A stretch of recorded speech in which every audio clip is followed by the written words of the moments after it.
ask yourself, why is Esau bringing out all these stops? Why is he giving us all these free shit to get a stab and jab? Why? You got a reason, man. It ain't nothing good.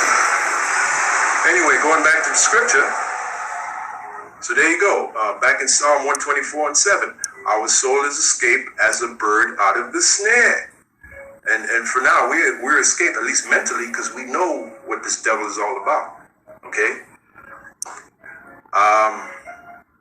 The snare is broken, and we are escaped. There you go. Our help is in the name of the Lord. Our help is in the name of the Lord. What's his name? Yahweh. So all you Israelites that have made fun of that name, rejected that name, who's going to help you? Huh? You're listening to that megalomaniac from that certain group telling you that the name of the Lord is not important, or we don't have the name of the Lord. Well, where are you going to get your help from? How do you explain Psalm 124 and 8? Our help is in the name of the Lord who made heaven and earth. Huh? Think about that. All right. So that was Psalm 124, which I read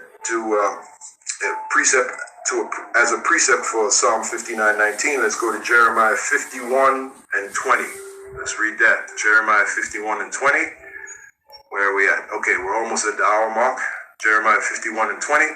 Thou art my battle axe and weapons of war, for with thee will I break in pieces the nations, and with thee will I destroy kingdoms. Again, spiritual power. He's talking about guys like us. We're the Lord's battle axe and weapons of war. And with thee will I break in pieces the horse and his rider. And with thee, who's on the horse right now? Esau. Let's go back to that statue at the museum? I forgot which museum it is. Brothers can put it in the comment section. You have the statue of Theodore Roosevelt, Teddy Roosevelt. He's sitting on the horse all proud, and on one side is a so-called black man, which represent Judah, and the other side so-called North American Indian, which represent Gad. Now the North American Indian, the so-called North American Indian, he has his gun down, like, I'm not going to fight for you.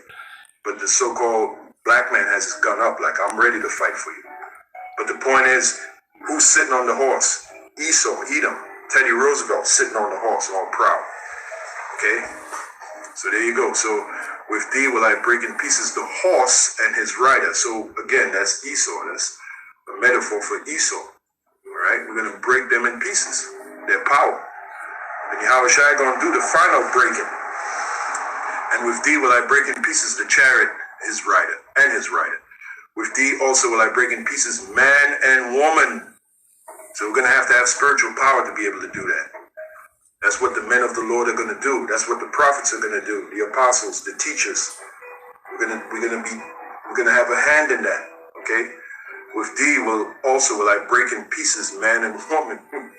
with thee will I break in pieces old and young. And with thee will I break in pieces the young man and the maid. 23rd verse. Excuse me. I will also break in pieces with thee the shepherd and his flock. That's all these phony pastors out there. Matter of fact, the Lord's going to raise up his prophets to pay a visit to these phony ass churches, these phony ass pastors. The Lord is going to use us to destroy them, man. Phony preachers, phony pastors. We're going to bust up in their church. We're going to bust up in their churches, man. And all hell going to break loose when the Lord give us that power, man.